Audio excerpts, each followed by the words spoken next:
So I'm going to read to you guys the 1812 version of Sleeping Beauty. It's called The Sleeping Beauty. It's by the Grimm brothers, published at the same time as Little Red Riding Hood. There's two others that we're going to read.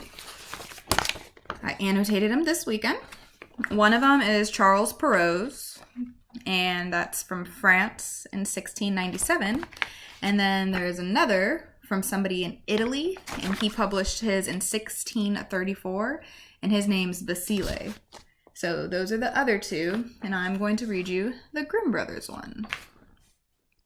The Sleeping Beauty.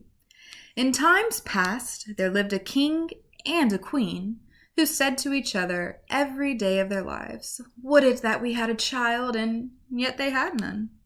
But it happened once that when the queen was bathing, there came a frog out of the water, and he squatted on the ground and said to her, "Thy wish shall be fulfilled. Before a year is gone by, thou shalt bring a daughter into the world." And as the frog foretold, so it happened. And the queen bore a daughter so beautiful that the king could not contain himself for joy. And he ordained a great feast, and not only did he bid to his relations, friends, and acquaintances, but also the wise women, that they might be kind and favorable to the child. There were 13 of them in his kingdom, but as he had only provided 12 golden plates for them to eat from, one of them had to be left out. However, the feast was celebrated with all splendor, and as it drew to an end, the wise woman stood forward to present to the child their wonderful gifts. One bestowed virtue, one beauty, and a third riches, and so on, whatever there is in the world to wish for. And when 11 of them had said their say, in came the uninvited 13th, burning to revenge herself, and without greeting or respect, she cried with a loud voice, "In the 15th year of her age, the princess shall prick herself with a spindle and shall fall down dead." And without speaking one more word, she turned away and left the hall. Everyone was terrified at her saying, and when the 12th one came forward, for she had not yet bestowed her gift, and though she could not do away with the evil prophecy, yet she could soften it. So she said, "The princess shall not die, but fall into a deep sleep for 100 years. Now, the king, being desirous of saving his child even from this misfortune, gave commandment that all the spindles in the kingdom should be burnt up. The maiden grew old, adorned with all the gifts of the wise woman.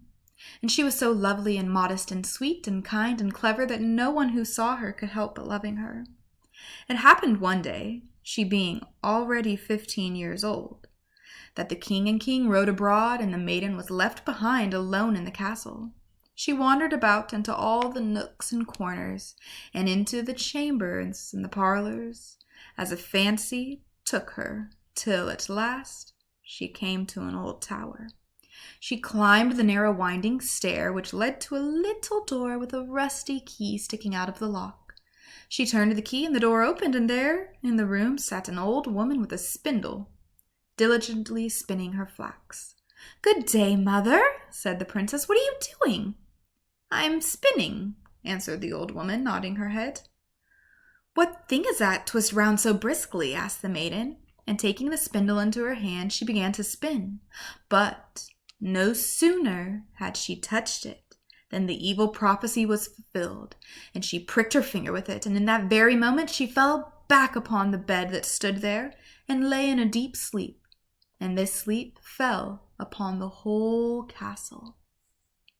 The king and queen, who had returned and were in the great hall, fell fast asleep, and with them the whole court, the horses in their stalls, the dogs in the yards, the pigeons on the roof, the flies on the wall.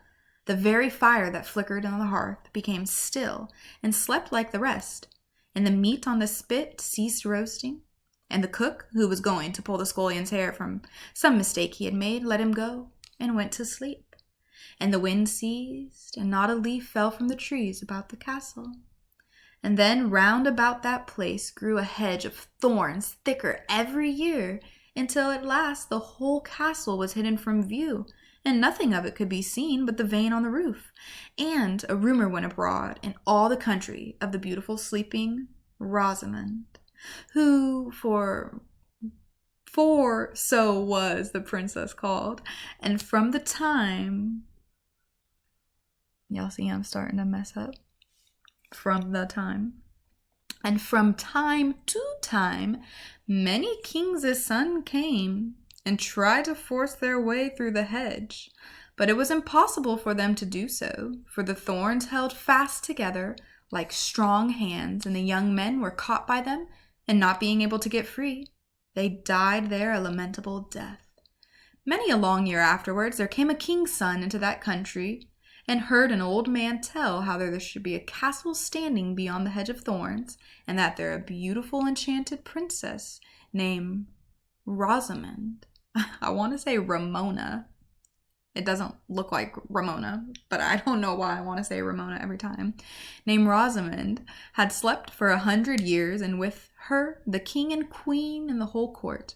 The old man had been told by his grandfather that many kings' sons had sought to pass the thorn hedge, but had been caught and pierced by the thorns, and had died a miserable death, and then said to the young man, "Nevertheless, I do not fear to try. I shall win through and see the lovely Rosamond." The good old man tried to dissuade him, but he wouldn't listen to his words. For now the 100 years were at an end, and the day had come when Rosamond should be awakened. And when the prince drew near the hedge of thorns, it changed into a hedge of beautiful large flowers, which parted and bent aside to let him pass, and then closed behind him into a thick hedge. When he reached the castle yard, he saw the horses and brindled hunting dogs lying asleep, and on the roof the pigeons were sitting with their heads under their wings, and when he came indoors the flies on the walls were asleep, and the cook in the kitchen had his hand uplifted to strike the scullion, and the kitchen maid had the black fowl on her lap ready to pluck. And then he mounted higher and saw in the hall the whole court lying asleep, and above them, on their thrones, slept the king and the queen. And still he went farther, and all was so quiet that he could hear his own breathing, and at last he came to the tower, and went up the winding stair, and opened the door of the little room where Rosamond lay. And when he saw her looking so lovely in his sleep, he could not turn away his eyes, and pleasantly he stooped and kissed her.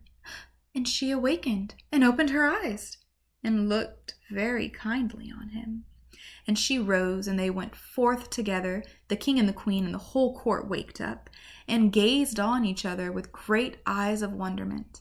And the horses in the yard got up and shook themselves, and the hounds sprang up and wagged their tails, and the pigeons on the roofs drew their heads from under their wings. They looked around, they flew into the field.